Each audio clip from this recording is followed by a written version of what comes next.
ਸਤਿ ਸ਼੍ਰੀ ਅਕਾਲ ਜੀ। ਪੰਜਾਬੀ ਰੇਡੀਓ ਤੇ ਪੰਜਾਬੀ ਟੀਵੀ USA ਵੇਖਣਾ ਤੇ ਸੁਣਨਾ ਤੁਸੀਂ ਸਾਰੇ ਸ਼ੁਰੂ ਕਰ ਚੁੱਕੇ ਹੋ। ਦੇਸ਼ ਵਿਦੇਸ਼ ਚੋਂ ਮਨਦੀਪ ਪੁਨੀਆ ਹੋਣਾ ਦੇ ਨਾਲ ਜਿਹੜਾ ਬਿਯੋਂਡ ਦਾ ਹੈਡਲਾਈਨਸ ਪ੍ਰੋਗਰਾਮ ਹੈ ਉਹ ਤੁਸੀਂ ਇਸ ਸਮੇਂ ਸੁਣ ਰਹੇ ਹੋ। ਇਸ ਪ੍ਰੋਗਰਾਮ ਦੇ ਵਿੱਚ ਨੈਸ਼ਨਲ ਖਬਰਾਂ ਦੇ ਨਾਲ ਵਾਹ ਵਾਸਤਾ ਰਹਿੰਦੇ ਮਨਦੀਪ ਪੁਨੀਆ ਹੋਣੀ ਜੁੜ ਕੇ ਵੱਖ-ਵੱਖ ਖਬਰਾਂ ਦਾ ਵਿਸ਼ਲੇਸ਼ਣ ਕਰਦੇ ਨੇ ਤੇ ਫਿਰ ਇਸ ਵਿਸ਼ਲੇਸ਼ਣ ਦੇ ਨਾਲ ਹੋਰ ਵੀ ਬਹੁਤ ਸਾਰੀਆਂ ਡੂੰਘੀਆਂ ਚਰਚਾਵਾਂ ਦੇਸ਼ ਵਿਦੇਸ਼ ਦੇ ਨਾਲ ਨੀਤੀਆਂ ਜਾਂ ਹੋਰ ਚੀਜ਼ਾਂ ਦੇ ਉੱਪਰ ਹਾਲਾਤਾਂ ਦੇ ਉੱਪਰ ਚਰਚਾ ਹੁੰਦੀ ਹੈ। ਸੋ ਮਨਦੀਪ ਜੀ ਦਾ ਸਵਾਗਤ ਕਰਦੇ ਹਾਂ। ਫਿਰ ਇੱਕ ਇੱਕ ਕਰਕੇ ਸਾਰੀਆਂ ਖਬਰਾਂ ਦੀ ਪਰਤ ਦਰ ਪਰਤ ਖੋਲਣ ਦੀ ਕੋਸ਼ਿਸ਼ ਕਰਾਂਗੇ। ਬਹੁਤ ਬਹੁਤ ਸਵਾਗਤ ਹੈ ਮਨਦੀਪ ਜੀ।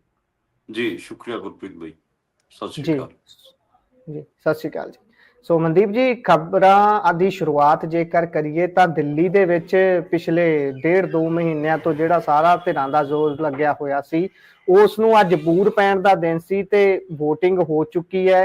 ਕਿਹੋ ਜਿਹੇ ਹਾਲਾਤ ਸੀ, ਕਿਹੋ ਜਿਹੇ ਮਾਹੌਲ ਦੇ ਵਿੱਚ ਵੋਟਿੰਗ ਹੋਈ ਹੈ, ਕਿੰਨੇ % ਵੋਟਿੰਗ ਹੋਈ ਹੈ, ਜ਼ਰਾ ਇਸ ਤੇ ਚਾਨਣਾ ਪਾਇਓ ਤੇ ਹੁਣ ਐਗਜ਼ਿਟ ਪੋਲ ਜਿਹੜੇ ਬਾਹਰ ਆਏ ਨੇ ਉਹਨਾਂ ਦੀ ਕੀ ਦਸ਼ਾ ਹੈ ਉਹ ਵੀ ਦੱਸਿਓ। ਜਿਹੜੀ ਅੱਜ ਵੋਟਿੰਗ ਹੋਈ ਹੈ ਉਹ ਹਜੇ ਤੱਕ ਸ਼ਾਮ 5 ਵਜੇ ਤੱਕ ਦਾ ਜਿਹੜਾ ਡੇਟਾ ਹੈ ਉਹ ਆਇਆ ਹਜੇ ਤੇ 58% ਵੋਟਿੰਗ ਕਹੀ ਜਾ ਰਹੀ ਹੈ। ਤੇ ਜੇ ਆਪਾਂ ਗੱਲ ਕਰੀਏ ਪਿਛਲੇ ਚੋਣਾਂ ਦੀ ਤੇ ਸਭ ਤੋਂ ਜ਼ਿਆਦਾ ਜਿਹੜੇ ਵੋਟਿੰਗ % ਸੀਗੇ ਉਹ ਸਾਲ 2015 ਦੇ ਵਿੱਚ ਸੀਗੇ। ਉਦੋਂ 67% ਦੇ ਨੇੜੇ ਤੇੜੇ ਵੋਟਾਂ ਪਈਆਂ ਸੀ। 2020 ਚ 62% ਵੋਟਾਂ ਸੀਗੀਆਂ। ਮੈਨੂੰ ਲੱਗਦਾ ਕਿ ਜਿਹੜਾ ਫਾਈਨਲ ਡੇਟਾ ਆਊਗਾ ਉਹ 62-63% ਦਾ ਹੀ ਰਹਿਣ ਵਾਲਾ ਇਸ ਵਾਰ ਵੀ। ਤੇ ਇਸ ਵਾਰ ਵੀ ਇੰਨੀਆਂ ਹੀ ਵੋਟਾਂ ਪਈਆਂ ਨੇ ਤੇ 4 ਹਿੱਸਿਆਂ 'ਚ ਜੇ ਆਪਾਂ ਦਿੱਲੀ ਨੂੰ ਵੰਡੀਏ ਤਾਂ ਸਭ ਤੋਂ ਜ਼ਿਆਦਾ ਜਿਹੜੀਆਂ ਵੋਟਾਂ ਹੈਗੀਆਂ ਉਹ ਈਸਟ ਦਿੱਲੀ ਤੇ ਨਾਰਥ ਈਸਟ ਦਿੱਲੀ ਵਿੱਚ ਪਈਆਂ ਨੇ। ਜਿਹੜੀ ਸਾਊਥ ਦਿੱਲੀ ਹੈ ਜਿਹਨੂੰ ਅਲੀਟਾਂ ਦਾ ਗੜ ਮੰਨਿਆ ਜਾਂਦਾ ਉੱਥੇ ਸਭ ਤੋਂ ਘੱਟ ਵੋਟਿੰਗ ਪਈ ਹੈ। ਤੇ ਸੈਂਟਰਲ ਦਿੱਲੀ ਦੇ ਵਿੱਚ ਵੀ ਖਾਸੀ ਘੱਟ ਵੋਟਿੰਗ ਹੋਈ ਹੈ ਤੇ ਇਹ ਮੋਟਾ ਆંકੜਾ ਨਿਕਲ ਕੇ ਆ ਰਿਹਾ।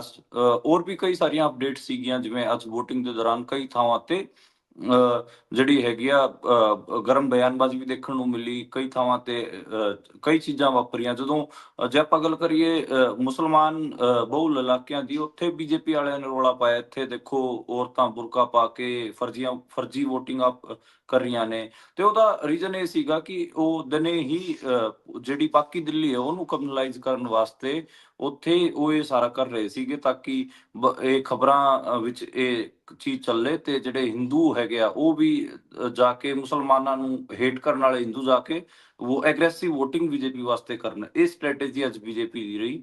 ਆਮ ਆਦਮੀ ਪਾਰਟੀ ਦਾ ਸਾਰਾ ਜ਼ੋਰ ਇਹ ਲੱਗਿਆ ਰਿਹਾ ਕਿ ਦੇਖੋ ਬੀਜੇਪੀ ਪੈਸੇ ਵੰਡ ਰਹੀ ਹੈ, ਇਹ ਕਰ ਰਹੀ ਹੈ। ਕਈ ਵਿਜ਼ੂਅਲਸ ਵੀ ਆਏ ਜਿਨ੍ਹਾਂ 'ਚ ਜਿਹੜੇ ਨੌਜਵਾਨ ਸੀਗੇ ਉਹ SUVs ਦੇ ਵਿੱਚ ਪੈਸੇ ਲੈ ਕੇ ਪਹੁੰਚੇ ਹੋਏ ਸੀ। ਉੱਥੇ ਕਈ ਥਾਵਾਂ ਤੇ ਲੋਕਾਂ ਨੇ ਭਜਾਇਆ ਵੀ, ਕਈ ਥਾਵਾਂ ਤੇ ਗਰਮੀ ਵੀ ਗਰਮ ਬਿਆਨ ਵੀ ਆਏ। ਈਵਨ ਜਿਹੜੀ ਓਖਲਾ ਸੀਟ ਹੈਗੀ ਆ ਉੱਥੋਂ ਦੇ ਜਿਹੜੇ ਵੱਡੇ ਆਗੂ ਮੁਸਲਮਾਨਾਂ ਦੇ ਆਮ ਆਦਮੀ ਪਾਰਟੀ ਦੇ ਅਮਾਨਤੁੱਲਾ ਖਾਨ ਉਹਨਾਂ ਨੇ ਵੀ ਗੰਭੀਰ ਆਰੋਪ ਪੁਲਿਸ ਤੇ ਵੀ ਲਾਏ। ਸੀਲਮਪੁਰ, ਕਸਤੂਰਬਾ ਨਗਰ ਇਹ ਸਾਰੇ ਏਦਾਂ ਦੀਆਂ ਸੀਟਾਂ ਨੇ ਜਿੱਥੇ ਅੱਜ ਪੂਰਾ ਦਿਨ ਕਈ ਕਿਸਮ ਦੇ ਰੋਲੇ ਦੇਖਣ ਨੂੰ ਮਿਲੇ। ਤੇ ਅੱਜ ਰਾਹੁਲ ਗਾਂਧੀ ਨੇ ਵੀ ਵੋਟ ਪਾਈ ਹੈ ਆਪਣੀ। ਉਹਨਾਂ ਦੀ ਵੋਟ ਦਿੱਲੀ ਦੇ ਵਿੱਚ ਹੀ ਹੈ। ਤੇ ਬਾਕੀ ਜਿਹੜੇ CPM ਜਿਹੜੇ ਲੈਫਟ ਵਾਲੀ ਪਾਰਟੀ ਹੈਗੇ ਉਹਨਾਂ ਦੇ ਜਿਹੜੇ ਆਗੂ ਹੈਗੇ ਵਰਿੰਦਾ ਕਰਾਤੂਰੀ, ਪ੍ਰਕਾਸ਼ ਕਰਾਤੂਰੀ ਉਹਨਾਂ ਨੇ ਵੀ ਅੱਜ ਵੋਟ ਪਾਈ ਹੈ। ਤੇ ਅਰਵਿੰਦ ਕੇਜਰੀਵਾਲ ਤੋਂ ਲੈ ਕੇ ਤੇ ਜਿਹੜੀ ਅਤੀਸ਼ੀ ਸਿੰਘ ਹੈ ਜਿਹੜੀ ਹੁਣ ਇਸ ਟਾਈਮ ਦਿੱਲੀ ਦੀ ਮੁੱਖ ਮੰਤਰੀ ਉਹਨਾਂ ਨੇ ਵੋਟ ਪਾਈ। ਉਹਨਾਂ ਨੇ ਤਾਂ ਇਹਨੂੰ ਜਦੋਂ ਅਤੀਸ਼ੀ ਸਿੰਘ ਜਿਹੜੇ ਮੌਕੇ ਦੇ ਮੁੱਖ ਮੰਤਰੀ ਨੇ ਉਹ ਜਦੋਂ ਬਾਹਰ ਨਿਕਲੇ ਉਹਨਾਂ ਨੇ ਤਾਂ ਇਹਨੂੰ ਧਰਮ ਯੁੱਧ ਬਣਾ ਦਿੱਤਾ। ਖੁਦ ਹੀ ਕਹਿੰਦੇ ਧਰਮ ਯੁੱਧ ਹੈ। ਤੇ ਤੁਸੀਂ ਆਪ ਸੋਚੋ ਜਿਹੜੀ ਪਾਰਟੀ ਐਜੂਕੇਸ਼ਨ ਹੈਲਥ ਬਾਰੇ ਗੱਲ ਕਰ ਰਹੀ ਸੀ ਅੱਜ ਉਹ ਇਹ ਸਾਰੀਆਂ ਚੀਜ਼ਾਂ ਨੂੰ ਛੱਡ ਕੇ ਧਰਮ ਯੁੱਧ ਨੂੰ ਦੱਸ ਰਹੀ ਹੈ। ਤੇ ਇਹ ਮੋਟਾ ਅੱਜ ਵੋਟਿੰਗ ਦੇ ਦਿਨ ਸਾਰਾ ਕੁਝ ਦੇਖਣ ਨੂੰ ਆਪਾਂ ਨੂੰ ਮਿਲਿਆ ਹੈ। ਜੀ ਸੋ ਇਸ ਕਿਸਮ ਦਾ ਸਾਰਾ ਰਿਹਾ ਤਾਣਾ ਬਾਣਾ ਤੇ ਇਸ ਸਭ ਦੇ ਵਿਚਾਲੇ ਕਿੱਥੇ ਇੱਕ ਪਾਸੇ ਧਰਮ ਦੀ ਗੱਲ ਕਰਨ ਵਾਲੀ ਪਾਰਟੀ ਸੀ, ਦੂਸਰੇ ਪਾਸੇ ਖੁੱਲੇ ਤੌਰ ਦੇ ਉੱਪਰ ਐਜੂਕੇਸ਼ਨ ਹੈਲਥ ਇਹੋ ਜਿਹੇ ਮੁੱਦਿਆਂ ਨੂੰ ਮੇਨ ਰੱਖਣ ਵਾਲੀ ਪਾਰਟੀ ਸੀ। ਪਰ ਸਾਰਾ ਕੁਝ ਬਦਲਿਆ ਕਿਸ ਤਰੀਕੇ ਦੇ ਨਾਲ ਤੁਸੀਂ ਜ਼ਿਕਰ ਵੀ ਕੀਤਾ ਹੈ ਕੀ ਕੁਝ ਹੋਇਆ। ਪਰ ਅੱਗੇ ਚੱਲਦੇ ਆ। ਅੱਜ ਭਾਰਤ ਪਹੁੰਚੀ ਹੈ ਉਹ C-17 ਦੀ ਫਲਾਈਟ ਜਿਸ ਦੇ ਵਿੱਚ ਬਹੁਤ ਸਾਰੇ ਭਾਰਤੀ ਡਿਪੋਰਟ ਕੀਤੇ ਗਏ ਅਮਰੀਕਾ ਤੋਂ ਭਾਰਤ ਪਰਤੇ ਨੇ ਤੇ ਅੰਮ੍ਰਿਤਸਰ ਦੇ ਰਾਜਾ ਸਾਂਸੀ 에ਅਰਪੋਰਟ ਤੇ ਸ਼ਾਮ ਤੱਕ ਮੀਡੀਆ ਦਾ ਵੀ ਤਾਂਤਾ ਲੱਗਿਆ ਰਿਹਾ ਕਿ ਕੌਣ ਆਵੇਗਾ, ਕਿੰਨੇ ਲੋਕ ਹੋਣਗੇ, ਕਿਵੇਂ ਦੇ ਉਹਨਾਂ ਦਾ ਉੱਥੇ ਵੈਲਕਮ ਹੋਵੇਗਾ, ਉਹਨਾਂ ਚੋਂ ਕੁਝ ਨੂੰ ਡਿਪੋਰਟ ਕੀਤਾ ਜਾਵੇਗਾ ਜਾਂ ਨਹੀਂ, ਸਾਰੀ ਗੱਲਬਾਤ ਸੀ। ਇਸ ਦੇ ਵਿਚਾਲੇ ਲਿਸਟ ਵੀ ਇੱਕ ਜਾਰੀ ਹੋਈ, ਜਿਸ ਦੇ ਵਿੱਚ ਸਭ ਤੋਂ ਵੱਧ ਗਿਣਤੀ ਹਰਿਆਣਾ ਅਤੇ ਗੁਜਰਾਤ ਦੀ ਸੀ। 33 ਲੋਕ ਉੱਥੋਂ ਦੇ ਮੌਜੂਦ ਸਨ ਅਤੇ ਇਹ ਆਪਾਂ ਵੀ ਸ਼ਾਇਦ ਸ਼ੇਅਰ ਕੀਤੀ ਸੀ ਉਸ ਸਮੇਂ, ਆਪਣੀ ਥੋੜੀ ਗੱਲਬਾਤ ਵੀ ਹੋਈ ਸੀ ਇਸ ਬਾਰੇ। ਜਰਾ ਉਸ ਤੇ ਚਾਨਣਾ ਪਾਇਓ ਕਿ ਅੱਜ ਸਾਰਾ ਦਿਨ ਦਾ ਇਹ ਜਿਹੜਾ ਪ੍ਰਤੀਕਰਮ ਰਿਹਾ ਇਹ ਕਿਹੋ ਜਿਹਾ ਰਿਹਾ, ਬਾਕੀ ਲੋਕਾਂ ਦਾ ਜਿਹੜਾ ਪ੍ਰਤੀਕਰਮ ਦੇਖਣ ਨੂੰ ਮਿਲ ਰਿਹਾ ਹੈ, ਨੇਤਾਵਾਂ ਦਾ ਪ੍ਰਤੀਕਰਮ ਇਸ ਤੇ ਦੇਖਣ ਨੂੰ ਮਿਲ ਰਿਹਾ ਹੈ। ਬਹੁਤ ਸਾਰੇ ਨੇਤਾ ਇਸ ਨੂੰ ਗਲਤ ਤਰੀਕੇ ਨਾਲ ਵੀ ਦੇਖ ਰਹੇ ਨੇ, ਜਰਾ ਇਸ ਤੇ ਚਾਨਣਾ ਪਾਇਓ। ਤੇ ਅੱਜ ਲਿਸਟ ਤੁਸੀਂ ਮੈਨੂੰ ਸਾਂਝੀ ਵੀ ਕੀਤੀ ਸੀਗੀ ਤੇ ਆਪਾਂ ਉਹਦੇ ਬਾਰੇ ਗੱਲ ਵੀ ਕੀਤੀ ਸੀ। ਸਭ ਤੋਂ ਜ਼ਿਆਦਾ ਹਰਿਆਣੇ ਅਤੇ ਗੁਜਰਾਤ ਦੇ ਬੱਚੇ ਸੀਗੇ, 33 ਦੋਵੇਂ ਸਟੇਟਾਂ ਦੇ ਬੱਚੇ ਸੀਗੇ, ਪੰਜਾਬ ਦੇ 30 ਬੱਚੇ ਸੀਗੇ। ਉਸ ਤੋਂ ਬਾਅਦ ਤੁਸੀਂ ਵੀ ਇੱਕ ਆਪਣਾ ਓਪੀਨੀਅਨ ਦਿੱਤਾ ਸੀਗਾ ਕਿ ਜਦੋਂ ਜ਼ਿਆਦਾ ਬੱਚੇ ਗੁਜਰਾਤ ਦੇ ਸੀਗੇ, ਹਰਿਆਣੇ ਦੇ ਸੀਗੇ, ਤੇ ਅੰਮ੍ਰਿਤਸਰ ਨੂੰ ਲੈਂਡ ਕਰਾਉਣ ਦੀ ਕੀ ਲੋੜ ਸੀਗੀ। ਤੇ ਉਹ ਅਸੀਂ ਵੀ ਦੇਖਿਆ ਪੰਜਾਬੀਆਂ ਨੂੰ ਮੇਰੇ ਹਿਸਾਬ ਨਾਲ ਇਹ ਦਿਖਾਉਣ ਵਾਸਤੇ, ਦੇਖੋ ਇਹ ਤਾਂ ਇਲੀਗਲ ਪੰਜਾਬੀ ਗਏ ਸੀ, ਉਹਨਾਂ ਨੂੰ ਉਤਾਰਨ ਵਾਸਤੇ ਨੈਸ਼ਨਲ ਮੀਡੀਆ 'ਚ ਇਹ ਪ੍ਰੋਪੇਗੈਂਡਾ ਪਰੋਸਣ ਵਾਸਤੇ ਮੈਨੂੰ ਲੱਗਦਾ ਕਿ ਤੁਸੀਂ ਜਿਹੜਾ ਪੁਆਇੰਟ ਚੱਕਿਆ ਸੀ ਉਹਦਾ ਇਹੀ ਜਵਾਬ ਹੋ ਸਕਦਾ ਹੈ ਕਿ ਨੈਸ਼ਨਲ ਮੀਡੀਆ 'ਚ ਅਗਲਿਆਂ ਨੇ ਇਹ ਸਾਰੇ ਜਿਹੜੇ ਇਲੀਗਲ ਇਮੀਗ੍ਰੈਂਟ ਸੀਗੇ ਉਹਨਾਂ ਨੂੰ ਦੱਸਣਾ ਸੀਗਾ ਕਿ ਦੇਖੋ ਇਹ ਤਾਂ ਪੰਜਾਬ ਦੇ ਸੀਗੇ, ਜਦਕਿ ਪੰਜਾਬ ਦੇ ਸਿਰਫ 30 ਬੰਦੇ ਸੀਗੇ। ਇਹਨਾਂ ਚੋਂ ਜੇ ਆਪਾਂ ਗੱਲ ਕਰੀਏ 104 ਬੰਦਿਆਂ ਦੀ ਲਿਸਟ ਅਜੇ ਆਈ ਹੈ ਤੇ ਵਿਮਾਨ C-17 ਗਲੋਬ ਮਾਸਟਰ ਕਿਹਾ ਜਾਂਦਾ ਉਸਨੂੰ, ਜਿਹਦੇ 'ਚ ਆਰਮੀ ਪਲੇਨ ਹੈਗਾ ਉਹਨਾਂ ਦਾ, ਆਰਮੀ ਪਲੇਨ 'ਚ ਲੈ ਕੇ ਆਏ ਸੀਗੇ ਤੇ ਉਹਨਾਂ ਦੇ ਜਿਹੜੇ ਹੱਥਾਂ 'ਚ ਹੱਥਕੜੀਆਂ ਲੱਗੀਆਂ ਹੋਈਆਂ ਸੀ, ਪੈਰਾਂ ਤੇ ਬੇੜੀਆਂ ਲੱਗੀਆਂ ਹੋਈਆਂ ਸੀ। ਉਹਦੀ ਤਸਵੀਰਾਂ ਵੀ ਅੱਜ ਇੰਟਰਨੈਟ ਤੇ ਵਾਇਰਲ ਰਹੀਆਂ ਤੇ ਉਹਨੇ ਵੀ ਇੱਕ ਡਿਬੇਟ ਛੇੜੀ। ਤੇ ਅੱਜ 2 ਵਜੇ ਅੰਮ੍ਰਿਤਸਰ 에ਅਰਪੋਰਟ ਤੇ ਦੁਪਹਿਰੇ ਉਹ ਉਤਰਿਆ ਹੈਗਾ। ਤੇ ਇਹਦੇ 'ਚ ਜੇ ਆਪਾਂ ਗਿਣਤੀ ਦੀ ਗੱਲ ਕਰੀਏ ਤੇ ਪੰਜਾਬ ਦੇ 30 ਸੀਗੇ, ਹਰਿਆਣਾ ਗੁਜਰਾਤ ਦੇ 33 ਸੀਗੇ, ਯੂਪੀ ਦੇ 2-3 ਸੀਗੇ, 2-3 ਚੰਡੀਗੜ੍ਹ ਦੇ ਸੀਗੇ ਮੁੰਡੇ, ਤੇ ਇੱਕ ਅੱਧੇ ਸਟੇਟ ਦੇ ਹੋਰ ਹੋਣਗੇ। ਇਹ ਸਾਰਾ ਮਾਮਲਾ ਸੀਗਾ ਤੇ 3.5 ਘੰਟੇ ਤੋਂ 3 ਘੰਟੇ ਦੀ ਇਹ ਪ੍ਰੋਸੈਸ ਰਹੀ। ਉਹ ਸਾਰੇ ਬੱਚਿਆਂ ਨੂੰ ਉੱਥੇ ਉਤਾਰਿਆ ਗਿਆ ਤੇ ਬਾਅਦ 'ਚ ਪੁਲਿਸ ਦੀ ਗੱਡੀਆਂ 'ਚ ਉਹਨਾਂ ਦੇ ਕਿਹਾ ਜਾ ਰਿਹਾ ਕਿ ਉਹਨਾਂ ਦੇ ਘਰੇ ਭੇਜ ਦਿੱਤਾ ਗਿਆ ਚੈਕਿੰਗ ਕਰਕੇ। ਪਰ ਮਤਲਬ ਲੋਕ ਇਹ ਵੀ ਕਹਿ ਰਹੇ ਨੇ ਕਿ ਸ਼ਾਇਦ ਅਜੇ ਉਹ ਬਹੁਤ ਸਾਰੇ ਮੁੰਡੇ ਹਜੇ ਵੀ ਡਿਟੈਂਸ਼ਨ 'ਚ ਨੇ ਇੰਡੀਆ ਦੇ ਵਿੱਚ ਪੁਲਿਸ ਦੇ। ਤੇ ਇਸ ਤੋਂ ਇਲਾਵਾ ਇੱਕ ਲਿਸਟ ਹੋਰ ਹੈਗੀ ਆ ਜਿਹਦੇ 'ਚ 205 ਬੰਦਿਆਂ ਦੀ ਲਿਸਟ ਹੈ। ਇਹ ਤਾਂ 104 ਅੱਜ ਰਿਪੋਰਟ ਕੀਤੇ ਗਏ ਨੇ, 205 ਬੰਦਿਆਂ ਦੀ ਇੱਕ ਹੋਰ ਲਿਸਟ ਹੈ ਜਿਹਦੇ 'ਚ 186 186 ਇੰਡੀਅਨ ਹੈਗੇ ਜਿਨ੍ਹਾਂ ਨੂੰ ਡਿਪੋਰਟ ਕੀਤਾ ਜਾਣਾ ਹੈਗਾ। ਤੇ ਜਿਹੜੀ America the immigration and custom enforcement ਹੈਗੀ ਆ, ਉਹਦੇ ਅਕੋਰਡਿੰਗ ਇੰਡੀਆ ਦੇ 19,000 ਜਿਹੜੇ ਲੋਕ ਹੈਗੇ ਆ ਉਹ ਇਲੀਗਲ ਇਮੀਗ੍ਰੈਂਟਸ ਹੈਗੇ ਆ ਅਮਰੀਕਾ ਦੇ, ਜਿਹੜੇ ਕਿ ਪਿਛਲੇ ਸਿਰਫ 11 ਦਿਨਾਂ ਅੰਦਰ ਹੀ 1700 ਇਲੀਗਲ ਇੰਡੀਅਨ ਇਮੀਗ੍ਰੈਂਟਸ ਨੂੰ ਉੱਥੇ ਫੜਿਆ ਗਿਆ ਹੈਗਾ। ਜਦੋਂ ਤੋਂ ਟਰੰਪ ਨੇ ਉਹਦਾ ਸ਼ਪਥ ਚੱਕੀ ਹੈਗੀ ਆ, ਉਹਨੇ ਉਹਦਾ ਸੰਭਿਆ, ਉਦੋਂ ਤੋਂ ਹੀ ਇਹ ਜਿਹੜੀ ਫੜੋ-ਫੜੀ ਹੈ ਜ਼ਿਆਦਾ ਹੋ ਰੱਖੀ ਹੈ। ਇਹਨਾਂ ਚੋਂ ਜਿਹੜਾ ਜ਼ਿਆਦਾ ਨਿਕਲ ਕੇ ਆ ਰਿਹਾ ਉਹ ਇਹ ਨਿਕਲ ਕੇ ਆ ਰਿਹਾ ਕਿ ਵੀਜ਼ਾ ਐਕਸਪਾਇਰੀ ਵਾਲਾ ਨਿਕਲ ਕੇ ਆ ਰਿਹਾ ਕਿ ਬਹੁਤ ਸਾਰੇ ਬੱਚੇ ਵਰਕ ਪਰਮਿਟ ਤੇ ਸੀਗੇ, ਉਹਨਾਂ ਦੇ ਵਰਕ ਪਰਮਿਟ ਪੂਰੇ ਹੋ ਗਏ ਸੀਗੇ। ਹੋਰ ਵੀ ਕਈ ਕਿਸਮ ਦੇ ਹੈਗੇ ਆ। ਤੇ ਜਿਹੜਾ ਅਮਰੀਕਾ ਨੇ ਟੋਟਲ 6 ਕਰੋੜ ਰੁਪਇਆ ਖਰਚ ਕੀਤਾ ਇਹਨਾਂ 104 ਬੱਚਿਆਂ ਨੂੰ ਇੰਡੀਆ ਭੇਜਣ ਵਾਸਤੇ, ਇਹ ਵੀ ਇੱਕ ਡੇਟਾ ਦੱਸਿਆ ਜਾ ਰਿਹਾ ਹੈ। ਇੰਡੀਆ ਵਾਲਿਆਂ ਨੂੰ ਸੱਚੀਓ ਕੋਈ ਸਮਝ ਨਹੀਂ ਆ ਰਿਹਾ, ਇੰਡੀਆ ਦੇ ਡਿਪਲੋਮੈਟ ਹੋਣ ਜਾਂ ਕੋਈ ਹੋਰ ਹੋਣ, ਉਹਨਾਂ ਨੂੰ ਸਮਝ ਹੀ ਨਹੀਂ ਆ ਰਿਹਾ ਇਹਦੇ ਤੇ ਕਿਵੇਂ ਰਿਸਪੌਂਡ ਕਰੀਏ। ਕਿਉਂਕਿ ਜੇ ਉਹ ਸਿੱਧੇ ਤਰੀਕੇ ਨਾਲ ਇਹ ਕਹਿ ਕੇ ਰਿਸਪੌਂਡ ਕਰਦੇ ਨੇ, ਦੇਖੋ ਇਹ ਤਾਂ ਇਲੀਗਲ ਇਮੀਗ੍ਰੈਂਟ ਸੀਗੇ, ਇਹਨਾਂ ਨੂੰ ਤਾਂ ਭੇਜਿਆ ਜਾਣਾ ਹੀ ਸੀ, ਤਾਂ ਫਿਰ ਜਿਹੜੇ ਇੱਥੇ ਆਪਣੇ ਰੂਰਲ ਸੈਟਿੰਗਸ ਜਿਹੜੇ ਪਰਿਵਾਰ ਹੈਗੇ ਆ ਉਹ ਬੁਰਾ ਮਨਾਉਣਗੇ। ਕਿਉਂਕਿ ਆਪਾਂ ਨੂੰ ਪਤਾ ਕਿ ਨਾ ਇਹ ਬੱਚੇ 40 ਲੱਖ 45 ਲੱਖ ਰੁਪਇਆ ਲਾ ਕੇ ਅਮਰੀਕਾ ਗਏ ਸੀਗੇ। ਤੇ ਹਾਂ, ਤੁਹਾਨੂੰ ਪਤਾ ਕਿ ਕਈਆਂ ਨੇ ਤਾਂ ਆਪਣੀ ਜ਼ਮੀਨ ਵੀ ਵੇਚੀ ਹੋਣੀ ਹੈ, ਜ਼ਮੀਨ ਗਹਿਣੇ ਰੱਖੀ ਹੋਣੀ ਹੈ, ਉਹ ਅਮਰੀਕਾ ਪਹੁੰਚੇ ਸੀਗੇ। ਤੇ ਅਮਰੀਕਾ ਉਹ ਨਈ ਸੰਭਾਵਨਾ ਦੀ ਤਲਾਸ਼ 'ਚ ਗਏ ਸੀਗੇ ਕਿ ਉੱਥੇ ਉਹਨਾਂ ਨੂੰ ਉਹਨਾਂ ਦੇ ਨਏ ਦਰਵਾਜ਼ੇ ਖੁੱਲਣਗੇ, ਉਹਨਾਂ ਦੀ ਅਪਵਰਡ ਮੋਬਿਲਿਟੀ ਹੋਊਗੀ, ਉਹ ਚੰਗਾ ਕਮਾ ਖਾ ਸਕਣਗੇ। ਇੱਥੇ ਉਹਨੇ ਅਪੋਰਚੁਨਿਟੀ ਹੈ ਨਹੀਂ ਇੰਡੀਆ ਦੇ ਵਿੱਚ। ਤੇ ਮੈਨੂੰ ਲੱਗਦਾ ਕਿ ਇਸ ਕਰਕੇ ਜਿਹੜਾ ਇਹ ਪਲੇਨ ਵਾਪਸ ਆਏ ਹੈ, ਇਹਦੇ 'ਚ ਜਿਹੜੇ ਪੇਂਡੂ ਇਲਾਕਿਆਂ 'ਚ ਇੱਕ ਅੱਡ ਕਿਸਮ ਦੀ ਇਹਦੇ 'ਚ ਨਿਰਾਸ਼ਾ ਹੈਗੀ ਆ, ਤੇ ਜਿਹੜੇ ਸ਼ਹਿਰੀ ਹੈਗੇ ਆ ਉਹ ਤਾਂ ਖੁਸ਼ੀ ਮਨਾ ਰਹੇ ਨੇ। ਮੈਂ ਇਹਦੇ ਤੇ ਟਵੀਟ ਪਾਇਆ ਸੀਗਾ, ਉਹਦੇ ਥੱਲੇ ਮੈਂ ਦੇਖਿਆ ਜਿਹੜੇ BJP ਰਾਈਟ ਵਿੰਗ ਵਾਲੇ ਹੈਗੇ ਆ ਜਾਂ ਫਿਰ ਏਦਾਂ ਦੇ ਬੰਦੇ ਜਿਨ੍ਹਾਂ ਨੂੰ ਕੁਝ ਪਤਾ ਹੀ ਨਹੀਂ ਕਿ ਬੰਦਾ ਕਿਉਂ ਮਾਈਗ੍ਰੇਟ ਕਰਦਾ ਹੈਗਾ ਤੇ ਕਿਉਂ ਦੂਜੇ ਜਗ੍ਹਾ ਤੇ ਜਾ ਕੇ ਆਪਣੇ ਰੋਜ਼ਗਾਰ ਕੰਮਕਾਰ ਦੇ ਵਾਸਤੇ ਟਰੈਵਲ ਕਰਦਾ ਹੈਗਾ, ਉਹਨਾਂ ਨੂੰ ਪਤਾ ਹੀ ਨਹੀਂ ਹੈ। ਤੇ ਉਹ ਉਹਦੇ ਤੇ ਉਲਟਾ ਸਿੱਧਾ ਕਮੈਂਟ ਕਰ ਰਹੇ ਨੇ, ਇਲੀਗਲ ਸੀਗੇ ਤਾਂ ਭੇਜੇ ਜਾਣੇ ਸੀ। ਭਾਈ ਇਹ ਉਹਨਾਂ ਤੋਂ ਵੀ ਪੁੱਛ ਲਓ, ਉਹ ਕਿੰਨੇ ਔਖੇ ਸੌਖੇ ਹੋ ਕੇ ਉੱਥੇ ਪਹੁੰਚੇ ਸੀਗੇ ਤੇ ਉੱਥੇ ਕਿਉਂ ਰਹਿ ਰਹੇ ਸੀਗੇ। 2 ਟਾਈਮ ਦੀ ਰੋਜੀ ਰੋਟੀ ਕਮਾਉਣ ਵਾਸਤੇ ਰਹਿ ਰਹੇ ਸੀਗੇ ਇੱਥੇ। ਮੈਂ ਤਾਂ ਇੱਕ ਪਿੰਡ ਖਾਨਪੁਰ ਖੁਰਦ ਹੈਗਾ, ਸਾਡੇ ਨੇੜੇ ਹੀ ਪੈਂਦਾ, ਉੱਥੋਂ ਦਾ ਇੱਕ ਮੁੰਡਾ ਸੀਗਾ ਤੇ ਉਹਦੇ ਘਰਦਿਆਂ ਨਾਲ ਮੈਂ ਗੱਲਬਾਤ ਕਰਨ ਦੀ ਕੋਸ਼ਿਸ਼ ਕੀਤੀ। ਘਰਦਿਆਂ ਨੇ ਡਾਇਰੈਕਟ ਤਾਂ ਗੱਲ ਨਹੀਂ ਕੀਤੀ, ਉਹਨਾਂ ਦੇ ਚਾਚੇ ਨਾਲ ਮੇਰੀ ਗੱਲਬਾਤ ਹੋਈ। ਉਹ ਕਹਿੰਦੇ ਯਾਰ ਅਸੀਂ ਤਾਂ ਮਤਲਬ ਕਰਜ਼ ਠਾ ਕੇ ਬੱਚੇ ਨੂੰ ਭੇਜਿਆ ਸੀਗਾ, ਹੁਣ ਦੱਸੋ ਕੀ ਕਰੀਏ। ਕੀ ਜੀ ਜੀ ਉੱਥੇ ਵਧੀਆ ਕਮਾ ਖਾ ਰਿਹਾ ਸੀਗਾ, ਹੁਣ ਇੱਥੇ ਵਾਪਸ ਭੇਜਦਾ, ਇੱਥੇ ਨਾ ਤਾਂ ਉਹਨੂੰ ਕੋਈ ਨੌਕਰੀ ਮਿਲੂਗੀ ਨਾ ਰੋਜ਼ਗਾਰ ਮਿਲੂਗਾ, ਤੇ ਇੱਥੇ ਉਹ ਐਂ ਰੁਲਦਾ ਰਹੂਗਾ।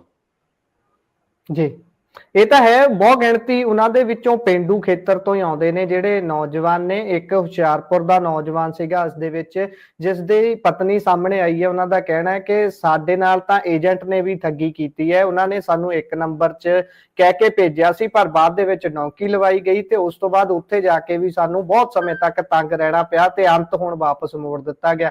ਇਸ ਦੇ ਬਾਅਦ ਹੁਣ ਇਹੋ ਜਿਹੀਆਂ ਵੀ ਬਹੁਤ ਸਾਰੀਆਂ ਖਬਰਾਂ ਸਾਹਮਣੇ ਆਉਣਗੀਆਂ ਕਿ ਏਜੰਟ ਜਿਹੜੇ 2 ਨੰਬਰ ਦੇ ਵਿੱਚ ਭੇਜਦੇ ਸੀ, ਜਿੱਦਾਂ ਹੁਣ ਇਹੋ ਜਿਹੇ ਲੋਕ, ਇਹੋ ਜਿਹੇ ਨੌਜਵਾਨ ਵਾਪਸ ਆਉਣਗੇ, ਫਿਰ ਉਹ ਉਹਨਾਂ ਦੀ ਸੰਗੀ ਨੂੰ ਵੀ ਫੜਨਗੇ ਵੀ ਭਾਈ ਤੁਸੀਂ ਸਾਨੂੰ ਕਿਹੜੇ ਰਸਤੇ ਭੇਜਿਆ ਸੀ ਤੇ ਉਸ ਤੋਂ ਬਾਅਦ ਸਾਡਾ ਇਹ ਹਾਲ ਹੋਇਆ ਹੈ। ਹਾਲਾਂਕਿ ਇਸ ਦੇ ਵਿੱਚ ਇੱਕ ਹੋਰ ਗੱਲ ਤੁਹਾਡੇ ਨਾਲ ਸਾਂਝੀ ਕਰਦਿਆਂ, ਮੈਂ ਹੁਣੀ ਰਿਪੋਰਟ ਆਪਣੇ ਤੁਹਾਡੇ ਬੋਲਦਿਆਂ ਹੀ ਦੇਖ ਰਿਹਾ ਸੀ ਕਿ ਜਿੱਦਾਂ ਕਿਹਾ ਜਾਂਦਾ ਨਾ ਕਿ ਦੁਆਬਾ ਗੜ੍ਹ ਹੈ NRIਆਂ ਦਾ, ਉਸੇ ਤਰੀਕੇ ਦੇ ਨਾਲ 30 ਦੇ ਵਿੱਚੋਂ 14 ਤਾਂ ਸਿਰਫ ਤੇ ਸਿਰਫ ਦੁਆਬੇ ਨਾਲ ਹੀ ਸੰਬੰਧ ਰੱਖਦੇ ਨੇ। ਜਲੰਧਰ, ਕਪੂਰਥਲਾ, ਹੁਸ਼ਿਆਰਪੁਰ ਤੇ ਨਵਾਂ ਸ਼ਹਿਰ ਦੇ ਨਾਲ 14, ਅੱਧੇ ਹੀ ਕਹਿ ਸਕਦੇ ਆ ਤਕਰੀਬਨ। ਤੇ ਇਸੇ ਤਰੀਕੇ ਇਹਨਾਂ ਦੇ ਵਿੱਚੋਂ 30 ਦੇ ਵਿੱਚੋਂ ਬਹੁਤ ਗਿਣਤੀ ਪੇਂਡੂ ਖੇਤਰ ਨਾਲ ਸੰਬੰਧ ਰੱਖਦੇ ਨੇ, ਜਿਨ੍ਹਾਂ ਦੇ ਵਿੱਚੋਂ ਕੁਝ ਨੇ ਖੇਤ ਵੇਚੇ ਹੋਣਗੇ, ਕੁਝ ਨੇ ਕਰਜ਼ਾ ਲਿਆ ਹੋਊਗਾ, ਜਿੱਦਾਂ ਤੁਸੀਂ ਵੀ ਜ਼ਿਕਰ ਕੀਤਾ। ਇੱਕ ਤੁਸੀਂ ਆਪਣੇ ਨਜ਼ਦੀਕੀ ਪਿੰਡ ਦੇ ਨੌਜਵਾਨ ਦੀ ਵੀ ਗੱਲ ਕੀਤੀ ਹੈ। ਇਹ ਜਦੋਂ ਸਾਰੇ ਸਮੀਕਰਨ ਬਣਨਗੇ ਮਨਦੀਪ ਜੀ, ਮੈਂ ਇਹ ਜਾਣਨਾ ਚਾਹੁੰਦਾ ਕਿ ਉਹਨਾਂ ਲੋਕਾਂ ਦੇ ਮਾਨਸਿਕ ਦਸ਼ਾ ਕਿਹੋ ਜੀ ਹੋਊਗੀ। ਆਪਾਂ ਉਸ ਦਾ ਅੰਦਾਜ਼ਾ ਤਾਂ ਨਹੀਂ ਲਾ ਸਕਦੇ, ਪਰ ਜਿਸ ਵਿਅਕਤੀ ਨੇ ਆਪਣਾ 40-50 ਜਾਂ ਜਿੰਨੇ ਵੀ ਲੱਖ ਲਾ ਕੇ ਉਹ ਗਿਆ ਹੋਊਗਾ, ਬੇਸ਼ੱਕ ਇਲੀਗਲ ਤਰੀਕੇ ਦੇ ਨਾਲ ਉੱਥੇ ਪਹੁੰਚੇ। ਹਾਲਾਂਕਿ ਪੰਜਾਬੀ ਰੇਡੀਓ USA ਦੀ ਇਹ ਕਹਿਣਾ ਹੈ ਕਿ ਅਸੀਂ ਕਿਸੇ ਵੀ ਤਰੀਕੇ ਦੇ ਨਾਲ ਇਲੀਗਲ ਤਰੀਕੇ ਨਾਲ ਹੋ ਰਹੇ ਕੰਮ ਦੀ ਅਸੀਂ ਉਤਸ਼ਾਹਿਤ ਨਹੀਂ ਕਰਦੇ ਉਹਨੂੰ। ਪਰ ਜਦੋਂ ਇਸ ਤਰੀਕੇ ਨਾਲ ਕੋਈ ਜਾਂਦਾ ਹੈ ਇੰਨੇ ਜ਼ਿਆਦਾ ਪੈਸੇ ਲਾ ਕੇ ਚੰਗੇ ਭਵਿੱਖ ਦੀ ਦੌੜ ਦੇ ਵਿੱਚ, ਤਾਂ ਜਦੋਂ ਇਹ ਸਾਰਾ ਕੁਝ ਉਹਨੂੰ ਦੇਖਣ ਨੂੰ ਸਾਹਮਣੇ ਮਿਲਦਾ ਹੈ, ਉਹ ਵਾਪਸ ਆ ਕੇ ਹੁਣ ਕਿਹੋ ਜਿਹੇ ਸਮੇਂ ਦੇ ਵਿੱਚੋਂ ਲੰਘਣਗੇ ਉਹ, ਜਿਹੜਾ ਮੈਂ ਚਾਹੁੰਦਾ ਇਸ ਤੇ ਟਿੱਪਣੀ ਤੁਸੀਂ ਕਰੋ ਕਿ ਉਹਨਾਂ ਨੂੰ ਕਿੱਦਾਂ ਦਾ ਸਮਾਂ ਫੇਸ ਕਰਨਾ ਪਊਗਾ ਹੁਣ। ਦੇਖੋ ਹੁਣ ਤਾਂ ਇੱਥੇ ਔਖਾ ਹੀ ਹੋਣਾ ਉਹਨਾਂ ਨੂੰ, ਤੇ ਕਿਉਂਕਿ ਇੱਥੇ ਨਾ ਤਾਂ ਉਹਨਾਂ ਨੂੰ ਜੋਬ ਮਿਲਣੀ ਹੈਗੀ ਆ, ਤੇ ਇਸ ਤੋਂ ਇਲਾਵਾ ਜੇ ਆਪਾਂ ਗੱਲ ਕਰ ਰਹੀਏ, ਤੁਸੀਂ ਜਿਵੇਂ ਮਾਲਵੇ ਦਾ, ਦੁਆਬੇ ਦਾ, ਇਹ ਪੰਜਾਬ ਦਾ ਦੱਸ ਰਹੇ ਸੀ, ਜਿਵੇਂ ਦੁਆਬੇ ਤੋਂ ਜ਼ਿਆਦਾ ਸੀਗੇ ਮੁੰਡੇ 14, ਏਦਾਂ ਹੀ ਹਰਿਆਣੇ ਦੇ ਵਿੱਚ 3 ਡਿਸਟ੍ਰਿਕਾਂ ਤੋਂ ਸਭ ਤੋਂ ਜ਼ਿਆਦਾ ਦੇਖਣ ਨੂੰ ਮਿਲਿਆ ਆਪਾਂ ਨੂੰ। ਤੇ ਇੱਕ ਕੈਥਲ ਦੇ ਨੇੜੇ ਤੇੜੇ ਇੱਕ ਕੌਂਸਟੀਟੂਐਂਸੀ ਹੈਗੀ ਉਚਾਣਾ, ਜਿੱਥੋਂ ਦੁਸ਼ਯੰਤ ਚੌਟਾਲੇ ਨੇ ਚੋਣ ਲੜਿਆ ਸੀਗਾ ਤੇ ਇਸ ਵਾਰ ਤਾਂ ਉਹ ਹਾਰ ਗਿਆ। ਉਸ ਦੇ ਪਿੰਡਾਂ ਤੋਂ ਖਾਸੇ ਮੁੰਡੇ ਸੀਗੇ, ਤੇ ਆਪਣੇ ਜੀ ਫਤਿਆਬਾਦ ਵਾਲੀ ਬੈਲਟ ਹੋ ਗਈ, ਕੈਥਲ ਵਾਲੀ ਬੈਲਟ ਹੋ ਗਈ, ਹਿਸਾਰ ਵਾਲੀ ਬੈਲਟ ਹੋ ਗਈ, ਉਚਾਣਾ ਵਾਲੀ ਬੈਲਟ ਹੋ ਗਈ, ਜਿਹੜੇ ਘੱਗਰ ਦਰਿਆ ਜਿਹੜਾ ਪੰਜਾਬ ਅਤੇ ਹਰਿਆਣੇ ਨੂੰ ਦੋਵਾਂ ਨੂੰ ਨੈਚੁਰਲ ਉਹਨਾਂ ਦੀ ਬਾਉਂਡਰੀ, ਉਹਦੇ ਲਾਗੇ ਲਾਗੇ ਜੋੜਦਾ ਹੈ। ਹਰਿਆਣਾ ਦਾ ਜਿਹੜਾ ਬਾਰਡਰ ਵਾਲੀ ਬੈਲਟ, ਉੱਥੋਂ ਠੀਕ ਠਾਕ ਮੁੰਡੇ ਨੇ, ਤੇ ਉੱਥੋਂ ਜ਼ਿਆਦਾ ਮੁੰਡੇ ਨੇ ਹਰਿਆਣੇ ਦੇ। ਤੇ ਹਰਿਆਣੇ 'ਚ ਤਾਂ ਪਿਛਲੇ ਕਾਫੀ ਟਾਈਮ ਤੋਂ, ਪਿਛਲੇ 5-6 ਸਾਲ ਤੋਂ ਬਹੁਤ ਜ਼ਿਆਦਾ ਟ੍ਰੈਂਡ ਅਮਰੀਕਾ ਜਾਣ ਦਾ ਵਧਿਆ, ਡੋਂਕੀ ਰੂਟ ਰਾਹੀਂ ਜਾਣ ਦਾ ਜਿਹੜਾ ਹੈਗਾ ਉਹ ਟ੍ਰੈਂਡ ਵਧਿਆ। ਦੇਖੋ ਮੈਂ ਜਿਹੜੀ ਹਿਊਮਨਸ ਦੀ ਜਿਹੜੀ ਮਾਈਗ੍ਰੇਸ਼ਨ ਹੈ ਉਹਨਾਂ ਨੂੰ ਮੈਂ ਥੋੜਾ ਬਹੁਤ ਸਟੱਡੀ ਕੀਤਾ ਹੈਗਾ। ਇਨਸਾਨ ਨਾ ਅਪਵਰਡ ਮੋਬਿਲਿਟੀ ਵਾਸਤੇ ਤੇ ਚੰਗੇ ਭਵਿੱਖ, ਤੁਸੀਂ ਕਹਿ ਸਕਦੇ ਹੋ, ਕਈ ਲੋਕ ਉਹਨੂੰ ਨਈ ਸੰਭਾਵਨਾਵਾਂ ਕਹਿੰਦੇ ਨੇ ਕਿ ਨਏ ਕਿਸਮ ਦਾ ਸੰਸਾਰ ਸਿਰਜਣ ਵਾਸਤੇ। ਕਈ ਲੋਕ ਇਹ ਵੀ ਕਹਿੰਦੇ ਨੇ ਕਿ ਜਦੋਂ ਕੋਈ ਤਰਾਸਦੀ ਹੁੰਦੀ ਹੈ, ਕੋਈ ਪੋਲੀਟੀਕਲ ਕ੍ਰਾਈਸਿਸ ਆਉਂਦਾ ਹੈ, ਸੋਸਾਇਟੀ ਦਾ ਆਪਣੇ ਆਪ 'ਚ ਕੋਈ ਕ੍ਰਾਈਸਿਸ ਆਉਂਦਾ ਹੈ, ਉਦੋਂ ਬੰਦਾ ਮੂਵ ਕਰਦਾ। ਮੈਂ ਤਾਂ ਜਦੋਂ ਇਹ ਹਰਿਆਣੇ ਪੰਜਾਬ ਦੀ ਜਿਹੜੀ ਪੂਰੀ ਮਾਈਗ੍ਰੇਸ਼ਨ ਹੈ, ਇਹਨੂੰ ਮੈਂ ਜਦੋਂ ਜੀ ਜੀ ਸਟੱਡੀ ਕਰਦਾ, ਉਦੋਂ ਮੈਨੂੰ ਲੱਗਦਾ ਕਿ ਜਿਹੜਾ ਪੋਲੀਟੀਕਲ, ਸੋਸ਼ਲ, ਇਕਨੋਮਿਕਲ, ਤਿੰਨੇ ਕ੍ਰਾਈਸਿਸ ਜਿਹੜੇ ਹੈਗੇ ਆ ਉਹ ਕਿਤੇ ਨਾ ਕਿਤੇ ਇੱਕ ਸਾਥ ਇਕੱਠੇ ਕਿਤੇ ਨਾ ਕਿਤੇ ਲੋਕਾਂ ਤੇ ਪਏ ਨੇ, ਤੇ ਇਸੇ ਕਰਕੇ ਉਹ ਮੂਵ ਕੀਤਾ ਹੈਗਾ। ਮੈਨੂੰ ਲੱਗਦਾ ਕਿ ਜਿਹੜੇ ਹਰਿਆਣੇ ਪੰਜਾਬ ਦੇ ਲੋਕ ਹੈਗੇ ਆ ਉਹ ਖਾਸੇ ਸਟਰੋਂਗ ਨੇ। ਜੇ ਇੱਕ ਅੱਧਾ ਕੋਈ ਕ੍ਰਾਈਸਿਸ ਹੁੰਦਾ, ਮੰਨ ਲਓ ਕੋਈ ਸੋਸ਼ਲ ਕ੍ਰਾਈਸਿਸ ਹੀ ਹੁੰਦਾ ਜਾਂ ਫਿਰ ਕੱਲਾ ਪੋਲੀਟੀਕਲ ਕ੍ਰਾਈਸਿਸ ਹੀ ਹੁੰਦਾ, ਉਦੋਂ ਮੈਨੂੰ ਲੱਗਦਾ ਕਿ ਮੂਵ ਨਹੀਂ ਕਰਦੇ। ਤਿੰਨੋਂ ਕ੍ਰਾਈਸਿਸ ਇਕੱਠੇ ਪੈ ਗਏ, ਪੋਲੀਟੀਕਲ, ਸੋਸ਼ਲ ਅਤੇ ਜਿਹੜਾ ਆਪਾਂ ਗੱਲ ਕਰੀਏ ਇਕਨੋਮਿਕਲ, ਤੇ ਤਿੰਨੇ ਜੀ ਕ੍ਰਾਈਸਿਸ ਇਹੀ ਇਕੱਠੇ ਪੈਣ ਕਰਕੇ ਹੀ ਇਹ ਮਾਈਗ੍ਰੇਸ਼ਨ ਆਪਾਂ ਨੂੰ ਦੇਖਣ ਨੂੰ ਮਿਲ ਰਹੀ ਹੈ।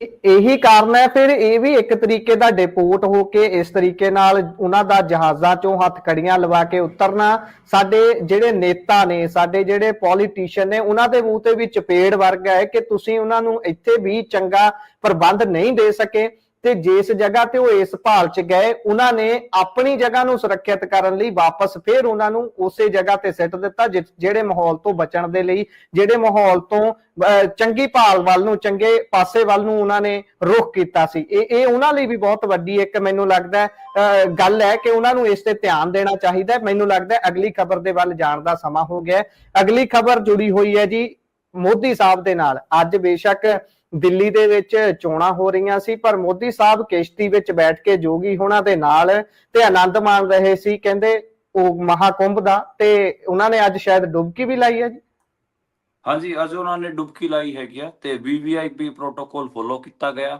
ਜਿਹੜਾ ਜਿਸ ਵੀਵੀਆਈਪੀ ਪ੍ਰੋਟੋਕੋਲ ਜਾਂ ਵੀਆਈਪੀ ਪ੍ਰੋਟੋਕੋਲ ਨੂੰ 4-5 ਦਿਨ ਪਹਿਲਾਂ ਸੋਸ਼ਲ ਮੀਡੀਆ ਤੇ ਗਾਲਾਂ ਕੱਢੀਆਂ ਜਾ ਰਹੀਆਂ ਸੀ ਕਿਉਂਕਿ ਉੱਥੇ ਉਸ ਵੀਵੀਆਈਪੀ ਪ੍ਰੋਟੋਕੋਲ ਜਾਂ ਵੀਵੀਆਈਪੀ ਪ੍ਰੋਟੋਕੋਲ ਕਰਕੇ ਉੱਥੇ ਸਟੈਂਪੇਡ ਹੋਇਆ ਸੀਗਾ ਜਿਹੜਾ ਭਗਦੜ ਮੱਚੀ ਸੀ ਉਹਦੇ 'ਚ ਕਿੰਨੇ ਹੀ ਲੋਕਾਂ ਦੀ ਡੈਥਸ ਹੋਈਆਂ ਸੀਗੀਆਂ ਉਹਨਾਂ 'ਚ ਜੇ ਆਪਾਂ ਗੱਲ ਕਰੀਏ ਆਫੀਸ਼ੀਅਲ ਜਿਹੜਾ ਸਰਕਾਰ ਜਿਹੜਾ ਡੇਟਾ ਦੇ ਰਹੀ ਉਹਦੇ 'ਚ ਤਾਂ ਸਿਰਫ 30 ਬੰਦਿਆਂ ਦੀ ਮੌਤਾਂ ਦਾ ਜ਼ਿਕਰ ਕਰ ਰਹੀ ਹੈ ਸਰਕਾਰ ਤਾਂ ਜਦਕਿ ਆਪਾਂ ਨੂੰ ਪਤਾ ਹੈ ਕਿ ਸਮਾਜਵਾਦੀ ਪਾਰਟੀ ਹੋਵੇ ਕਾਂਗਰਸ ਹੋਵੇ ਉੱਥੋਂ ਦੇ ਲੋਕ ਹੋਣ ਉੱਥੋਂ ਦੇ ਜਿਹੜੇ ਸਫਾਈ ਕਰਮਚਾਰੀ ਹੁਣ ਉਹਨਾਂ ਨੇ ਕਿਹਾ ਕਿ ਜਿਹੜਾ ਡੈਥ ਦਾ ਨੰਬਰ ਹੈਗਾ ਉਹ ਖਾਸਾ ਵੱਡਾ ਹੈਗਾ ਤੇ ਅੱਜ ਕਿਤੇ ਨਾ ਕਿਤੇ ਨਰਿੰਦਰ ਮੋਦੀ ਨੇ ਮੈਨੂੰ ਲੱਗਦਾ ਕਿ ਦਿੱਲੀ ਵਿਧਾਨ ਸਭਾ ਚੋਣਾਂ ਨੂੰ ਇਫੈਕਟ ਤੇ ਅਸਰ ਪਾਉਣ ਵਾਸਤੇ ਹੀ ਉੱਥੇ ਡੁਬਕੀ ਲਾਈ ਹੈਗੀ ਆ ਤੇ ਉਹ ਡੁਬਕੀ ਕਿਤੇ ਨਾ ਕਿਤੇ ਉਹਨਾਂ ਸਟੈਂਪੇਡ 'ਚ ਮਾਰੇ ਗਏ ਲੋਕਾਂ ਦੇ ਖੂਨ ਦੇ ਵਿੱਚ ਹੀ ਲਾਈ ਹੈ ਮੈਨੂੰ ਲੱਗਦਾ ਉਹ ਗੰਗਾ ਦੇ ਵਿੱਚ ਨਹੀਂ ਲਾਈ ਤੇ ਉਹ ਬਹੁਤ ਬੇਸ਼ਰਮ ਹੋ ਕੇ ਅੱਜ ਉੱਥੇ ਗਏ ਸੀਗੇ ਮੈਂ ਤਾਂ ਇਹਨਾਂ ਨੂੰ ਇਹ ਕਹਾਂਗਾ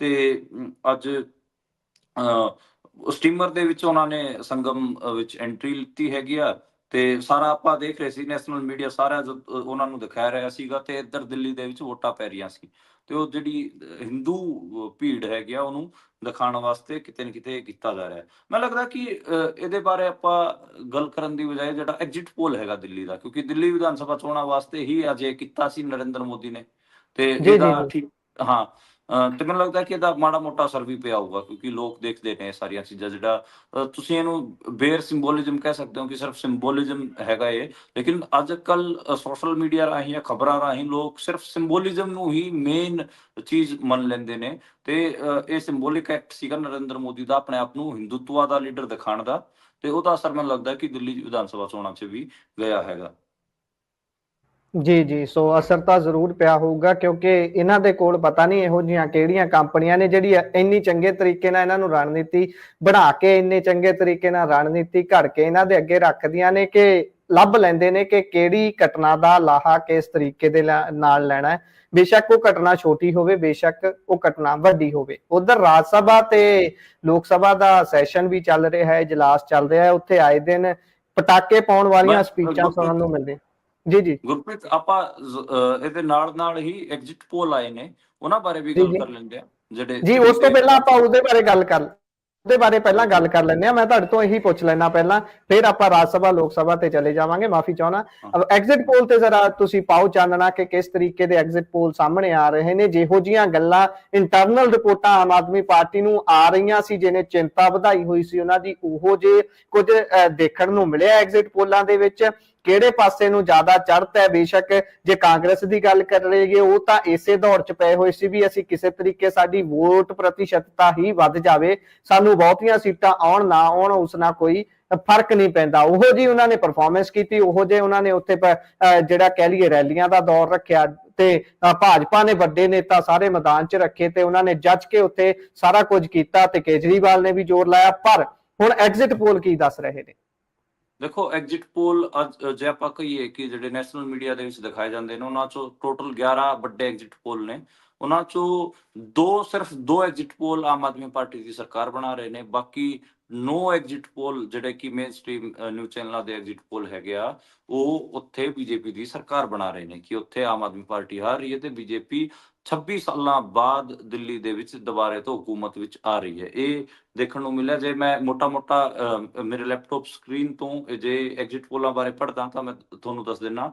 ਜੀ ਜੀ ਮੈਟਰੀਜ਼ ਦਾ ਜਿਹੜਾ ਐਗਜ਼ਿਟ ਪੋਲ ਹੈ ਉਹ ਆਮ ਆਦਮੀ ਪਾਰਟੀ ਨੂੰ 32 ਤੋਂ 37 ਸੀਟਾਂ ਦੇ ਰਿਹਾ ਹੈ ਤੇ ਜੀ ਬੀਜੇਪੀ ਨੂੰ 35 ਤੋਂ 40 ਸੀਟਾਂ ਦੇ ਰਿਹਾ ਹੈ, ਕਾਂਗਰਸ ਨੂੰ 0 ਤੋਂ 1। ਪੀਪਲਸ ਇਨਸਾਈਟ ਦਾ ਜਿਹੜਾ ਸਰਵੇ ਹੈ ਉਹ ਵੀ ਬੀਜੇਪੀ ਨੂੰ ਜਿਤਾ ਰਿਹਾ ਹੈ, 40 ਤੋਂ 45 ਸੀਟਾਂ ਬੀਜੇਪੀ ਨੂੰ ਦੇ ਰਿਹਾ ਹੈ। ਪੀਪਲਸ ਪਲਸ ਦਾ ਵੀ 51 ਤੋਂ 60 ਸੀਟਾਂ ਬੀਜੇਪੀ ਨੂੰ ਦੇ ਰਿਹਾ ਹੈ। ਜੇਵੀਸੀ ਪੋਲਸ ਦਾ ਵੀ ਜਿਹੜਾ ਸਰਵੇ ਹੈਗਾ ਉਹ ਬੀਜੇਪੀ ਨੂੰ ਜਿਤਾ ਰਿਹਾ ਹੈ, 39 ਤੋਂ 45 ਸੀਟਾਂ। ਪੀ ਮਾਰਕ ਦਾ ਜਿਹੜਾ ਐਗਜ਼ਿਟ ਪੋਲ ਹੈ ਉਹ ਵੀ ਬੀਜੇਪੀ ਦੀ ਸਰਕਾਰ ਬਣਾ ਰਿਹਾ ਹੈ, 39 ਤੋਂ 49 ਸੀਟਾਂ। ਚਾਣਕਿਆ ਸਟ੍ਰੈਟੇਜੀਜ਼, ਚਾਣਕਿਆ ਵਾਲੇ ਨੂੰ ਠੀਕ ਠਾਕ ਮੰਨਿਆ ਜਾਂਦਾ, ਉਹਦੀ ਕ੍ਰੈਡੀਬਿਲਿਟੀ ਠੀਕ ਠਾਕ ਮੰਨੀ ਜਾਂਦੀ ਹੈ, ਜੀ ਉਹ ਵੀ ਬੀਜੇਪੀ ਨੂੰ ਜਿਤਾ ਰਿਹਾ ਹੈ ਤੇ ਉੱਥੇ 39 ਤੋਂ 44 ਸੀਟਾਂ ਬੀਜੇਪੀ ਨੂੰ ਦੇ ਰਿਹਾ ਹੈ। ਪੋਲ ਡਾਇਰੀ ਦਾ ਜਿਹੜਾ ਸਰਵੇ ਹੈ ਉਹ 42 ਤੋਂ 50। ਡੀਵੀ ਰਿਸਰਚ ਜਿਹੜਾ ਦੈਨਿਕ ਭਾਸਕਰ ਵਾਲਿਆਂ ਦਾ ਹੈਗਾ ਉਹ 36 ਤੋਂ 44 ਸੀਟਾਂ ਬੀਜੇਪੀ ਨੂੰ ਦੇ ਰਿਹਾ, ਉਹ ਵੀ ਉੱਥੇ ਜਿਹੜੇ ਹੈਗੇ ਆ ਜੇ ਆਪਾਂ ਗੱਲ ਕਰੀਏ ਬੀਜੇਪੀ ਨੂੰ ਜਿਤਾ ਰਿਹਾ ਹੈ। ਵੀ ਪ੍ਰਾਈਸਡ ਦਾ ਜਿਹੜਾ ਸਰਵੇ ਹੈ ਉਹ ਉੱਥੇ ਆਮ ਆਦਮੀ ਪਾਰਟੀ ਦੀ ਸਰਕਾਰ ਬਣਾ ਰਿਹਾ, ਉਹਨੇ 46 ਤੋਂ 52 ਸੀਟਾਂ ਕਿਤੇ ਨਾ ਕਿਤੇ ਆਮ ਆਦਮੀ ਪਾਰਟੀ ਨੂੰ ਦਿੱਤੀਆਂ। ਮਾਈਂਡ ਬ੍ਰਿੰਕ ਵਾਲੇ ਨੇ ਵੀ ਜਿਹੜੇ ਉੱਥੇ ਹੈਗੇ ਆਮ ਆਦਮੀ ਪਾਰਟੀ ਦੀ ਸਰਕਾਰ ਬਣਾਈ ਹੈ, ਉੱਥੇ 44 ਤੋਂ 50 ਸੀਟਾਂ ਆਮ ਆਦਮੀ ਪਾਰਟੀ ਦੀ ਮਾਈਂਡ ਬ੍ਰਿੰਕ ਵਾਲੇ ਦੇ ਰਹੇ ਨੇ ਤੇ 21 ਤੋਂ 25 ਸੀਟਾਂ ਉਹ ਬੀਜੇਪੀ ਨੂੰ ਦੇ ਰਹੇ ਨੇ। ਤੇ ਇਹ ਮੋਟਾ ਹੈਗਾ। ਬਾਕੀ ਤੁਹਾਡੇ ਕਾਂਗਰਸ ਦੇ ਐਮਪੀ ਹੈਗੇ ਆ ਔਜਲਾ, ਗੁਰਜੀਤ ਸਿੰਘ ਔਜਲਾ, ਉਹ ਉੱਥੇ ਬਿਆਨਬਾਜ਼ੀਆਂ ਕਰ ਰਹੇ ਨੇ, ਕਹਿ ਰਹੇ ਕਿ ਕਾਂਗਰਸ ਨੂੰ ਤਾਂ ਸਾਰੇ ਐਗਜ਼ਿਟ ਪੋਲ ਇੱਕ ਅੱਧੀ ਸੀਟ ਦਿਖਾ ਰਹੇ ਹੈ, 0 ਤੋਂ 1 ਸੀਟ ਜੀ ਦਿਖਾ ਰਹੇ ਨੇ। ਉਹ ਕਹਿ ਰਹੇ ਨੇ ਜੀ ਜੀ ਸਾਡਾ ਤਾਂ ਬਹੁਤ ਵੱਡਾ ਨੰਬਰ ਆਉਣ ਵਾਲਾ ਹੈ।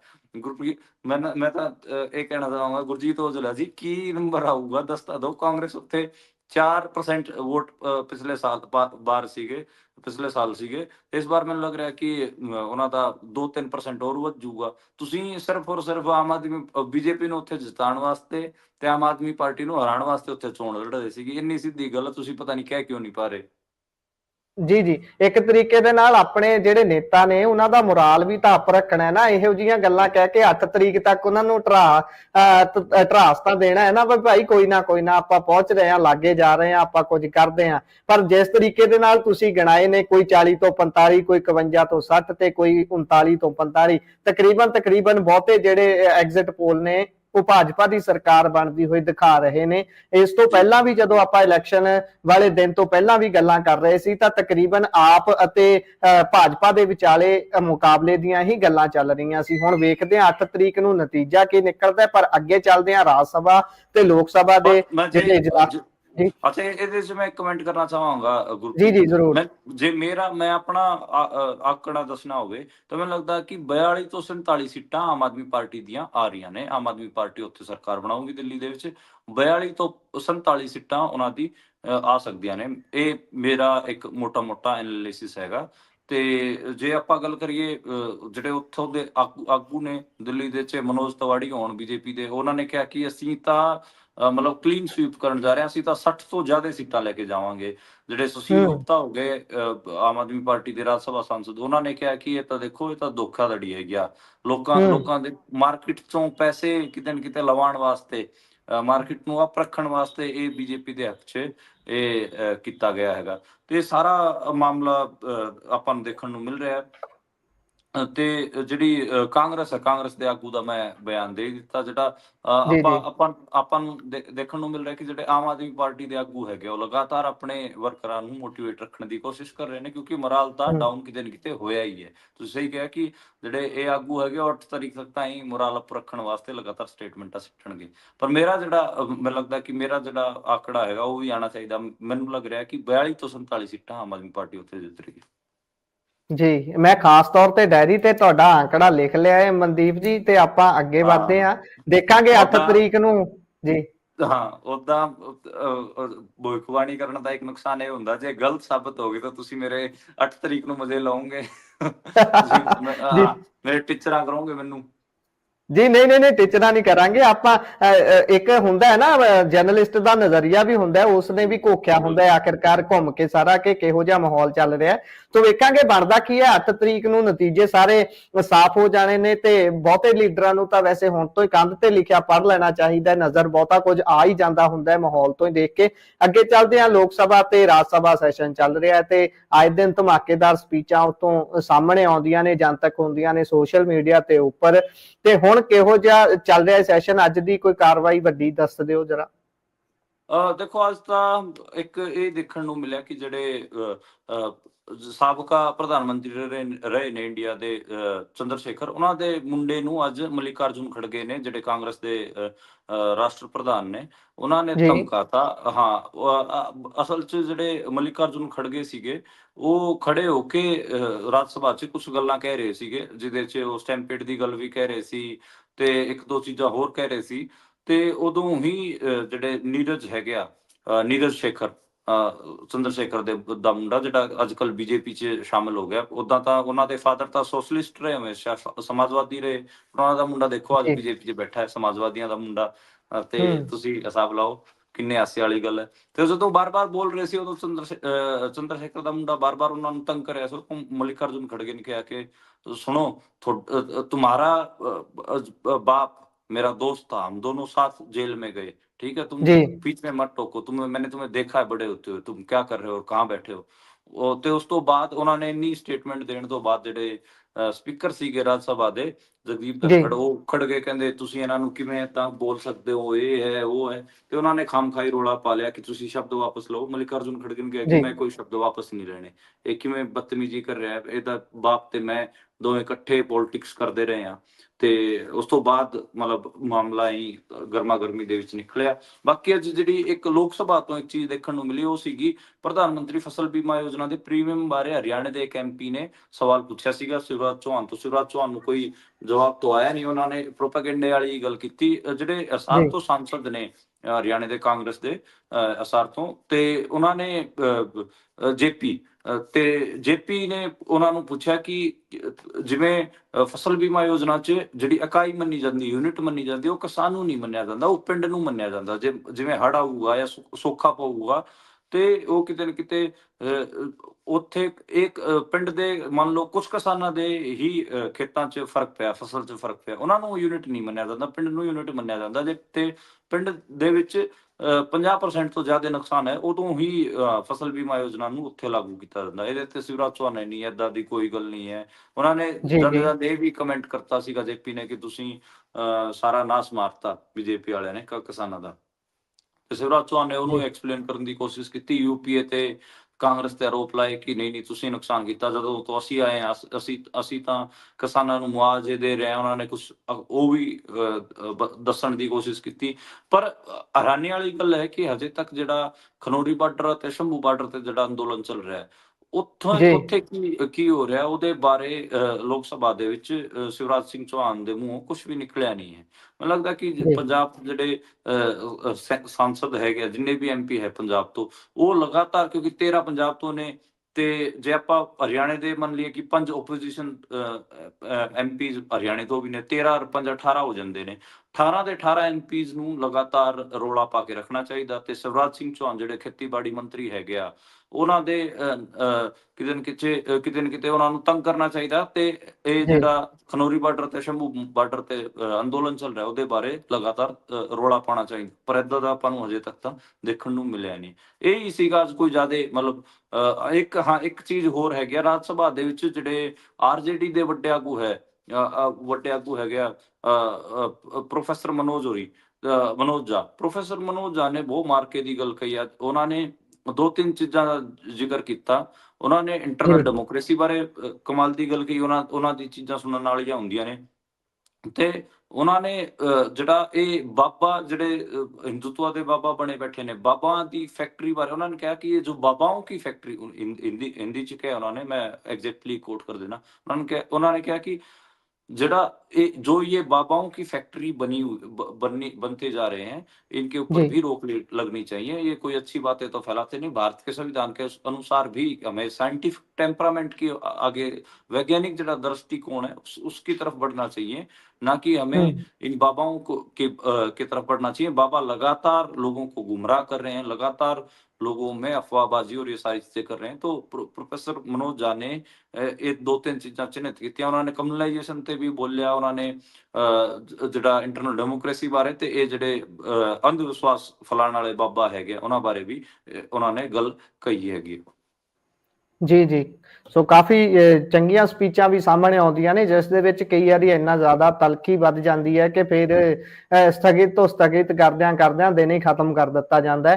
ਤੋ ਇੱਕ ਕੱਲ ਦੀ ਵੀ ਜੇਕਰ ਮੈਂ ਇਸੇ ਦੇ ਵਿੱਚ ਜੋੜਦਾ ਜਾਵਾਂ ਮਨਦੀਪ ਹੋਣਾ ਦੀ ਗੱਲ ਦੇ ਨਾਲ, ਕੱਲ ਜਾਂ ਸ਼ਾਇਦ ਪਰਸੋਂ ਦੀ ਇਹ ਗੱਲ ਹੈ ਜਦੋਂ ਇੱਕ ਰਾਜਸਥਾਨ ਦੇ ਐਮਪੀ ਦੇ ਵੱਲੋਂ ਇਹ ਪੁੱਛਿਆ ਜਾਂਦਾ ਹੈ ਕਿ ਕਿਸਾਨਾਂ ਦੇ ਸਿਰ ਕਰਜ਼ਾ ਕਿੰਨਾ ਹੈ, ਤਾਂ ਜਰਾ ਖੋਲ ਕੇ ਰੱਖਿਆ ਜਾਵੇ, ਤਾਂ 33 ਲੱਖ ਕਰੋੜ ਤੋਂ ਜ਼ਿਆਦਾ ਦਾ ਕਰਜ਼ਾ ਜੋ ਦੱਸਿਆ ਗਿਆ ਹੈ, ਸਾਹਮਣੇ ਆંકੜੇ ਰੱਖੇ ਗਏ ਸੀ। ਉਸ ਦੇ ਵਿੱਚੋਂ ਬਹੁਤ ਸਾਰੇ ਆંકੜੇ ਗੈਰ ਸਰਕਾਰੀ ਬੈਂਕਾਂ ਦੇ, ਕੁਝ ਸਰਕਾਰੀ ਬੈਂਕਾਂ ਦੇ ਸਨ, ਤੇ ਉਸ ਦੇ ਵਿੱਚ ਇਹ ਸਾਰੀਆਂ ਗੱਲਾਂ ਵੀ ਹੌਲੀ ਹੌਲੀ ਅੱਗੇ ਤੁਰੀਆਂ ਕਿ ਜੇਕਰ ਇਹ ਸਾਰੀਆਂ ਚੀਜ਼ਾਂ ਨੂੰ, ਇਹ ਸਾਰੇ ਆંકੜੇ ਕੱਢ ਕੇ ਮਾਫ ਕਰਨ ਦੀ ਕੋਸ਼ਿਸ਼ ਕੀਤੀ ਜਾਂਦੀ ਹੈ, ਇਹ ਸਾਰੇ ਜਿਹੜੇ ਕਰਜ਼ੇ ਨੇ ਜਾਂ ਉਹਨਾਂ ਦੇ ਵਿੱਚੋਂ ਥੋੜੇ ਚੁਣ ਕੇ ਕਰਨ ਦੀ ਕੋਸ਼ਿਸ਼ ਕੀਤੀ ਜਾਂਦੀ ਹੈ ਮਾਫ, ਤਾਂ ਉਸ ਦੇ ਨਾਲ ਬੈਂਕਿੰਗ ਸੈਕਟਰ ਜਿਹੜਾ ਉਸਨੂੰ ਬਹੁਤ ਧੱਕਾ ਲੱਗੇਗਾ, ਕੋਲੈਪਸ ਹੋ ਸਕਦਾ ਹੈ। ਸੋ ਇਸ ਤਰੀਕੇ ਦੀਆਂ ਚਰਚਾਵਾਂ ਕਈ ਵਾਰ ਚੰਗੀਆਂ ਵੀ ਚੱਲਦੀਆਂ ਰਹਿੰਦੀਆਂ ਨੇ, ਇਹ ਨਹੀਂ ਕਿ ਬਿਲਕੁਲ ਬੇਕਾਰ ਕਿਸਮ ਨਾਲ ਸ਼ਾਂਤੀ ਜਿਹੀ ਨਾਲ ਚੱਲਦਿਆਂ ਹੋਇਆਂ ਦਿਨ ਸਮਾਪਤ ਹੋ ਜਾਂਦਾ ਹੈ। ਕੋਈ ਪੋਲੀਟੀਸ਼ੀਅਨ ਅਜਿਹੇ ਨੇ ਬਹੁਤ ਸੰਜੀਦਗੀ ਦੇ ਨਾਲ ਵੀ ਕੰਮ ਕਰਦੇ ਉੱਥੇ ਨਜ਼ਰ ਆਉਂਦੇ ਨੇ। ਸੋ ਮਨਦੀਪ ਜੀ, ਤੁਸੀਂ ਅੰਤ ਦੇ ਵਿੱਚ ਜੇ ਕੁਝ ਇਹਦੇ ਵਿੱਚ ਜੋੜਨਾ ਚਾਹੁੰਦੇ ਹੋ ਤਾਂ ਜੋੜ ਸਕਦੇ ਹੋ, ਨਹੀਂ ਤਾਂ ਆਪਾਂ ਇਸ ਨੂੰ ਸਮਾਪਤ ਕਰਦੇ ਹਾਂ ਇੱਥੇ। ਜੀ ਮੈਂ ਵੀ ਉਹ ਪੜ੍ਹਿਆ ਸੀਗਾ ਡੇਟਾ, ਤੇ ਕੱਲ ਮੈਂ ਜ਼ਰੂਰ ਆਪਣੇ ਇਸ ਬੁਲੇਟਿਨ 'ਚ ਮੈਂ ਕੋਸ਼ਿਸ਼ ਕਰਾਂਗਾ ਆਪਣੇ ਇਸ ਪ੍ਰੋਗਰਾਮ 'ਚ ਕਿ ਜਿਹੜੇ ਕਿਸਾਨਾਂ ਸਰ ਕਿੰਨਾ ਕਰਜ਼ਾ ਹੈਗਾ ਉਹਦੇ ਤੇ ਆਪਾਂ ਇੱਕ ਗੱਲਬਾਤ ਰੱਖ ਪਾਈਏ। ਅੱਜ ਮੈਂ ਕਈ ਥਾਵਾਂ ਤੇ ਖਬਰਾਂ ਵੀ ਪੜ੍ਹੀਆਂ, ਪੰਜਾਬ ਹਰਿਆਣੇ ਦੇ ਕਿਸਾਨਾਂ ਦੇ ਸਿਰ ਕਿੰਨਾ ਕਰਜ਼ਾ ਹੈਗਾ ਉਹਦੇ ਤੇ ਵੀ ਮੈਂ ਜ਼ਰੂਰ ਕੱਲ ਕੋਸ਼ਿਸ਼ ਕਰਾਂਗਾ ਕਿ ਆਪਣੇ ਇਸ ਪ੍ਰੋਗਰਾਮ 'ਚ ਇਸ ਬਾਰੇ ਖਬਰ ਕੀਤੀ ਜਾ ਸਕੇ। ਜੀ, ਸੋ ਮਨਦੀਪ ਜੀ, ਤੁਸੀਂ ਵੇਰਵਿਆਂ ਸਹਿਤ ਜਾਣਕਾਰੀ ਸਾਡੇ ਨਾਲ ਸਾਂਝੀ ਕੀਤੀ, ਵਿਸ਼ਲੇਸ਼ਣ ਕੀਤਾ ਸਾਰੀਆਂ ਖਬਰਾਂ ਦਾ, ਤੁਹਾਡਾ ਬਹੁਤ ਬਹੁਤ ਧੰਨਵਾਦ ਜੀ। ਸਤਿ ਸ਼੍ਰੀ ਅਕਾਲ। ਸਤਿ ਸ਼੍ਰੀ ਅਕਾਲ। ਸੋ ਇਹ ਸਨ ਜੀ ਸਾਡੇ ਨਾਲ ਮਨਦੀਪ ਪੁਨੀਆ ਜੀ, ਜਿਨ੍ਹਾਂ ਨੇ ਖਬਰਾਂ ਦਾ ਵਿਸ਼ਲੇਸ਼ਣ ਕਰਦਿਆਂ ਹੋਇਆਂ ਸਾਰੀਆਂ ਖਬਰਾਂ ਤਫਸੀਲ ਨਾਲ ਤੁਹਾਡੇ ਸਾਹਮਣੇ ਰੱਖੀਆਂ ਨੇ। ਪ੍ਰੋਗਰਾਮ ਤੁਹਾਨੂੰ ਕਿਹੋ ਜਿਹਾ ਲੱਗਿਆ, ਤੁਸੀਂ ਆਪਣੇ ਵਿਚਾਰ ਰਾਏ ਟਿੱਪਣੀਆਂ ਸਾਡੇ ਨਾਲ ਸਾਂਝੇ ਕਰ ਸਕਦੇ ਹੋ ਸੋਸ਼ਲ ਮੀਡੀਆ ਦੇ ਜ਼ਰੀਏ। ਜੁੜੇ ਰਹੋ ਪੰਜਾਬੀ ਰੇਡੀਓ ਤੇ ਪੰਜਾਬੀ ਟੀਵੀ USA ਦੇ ਨਾਲ।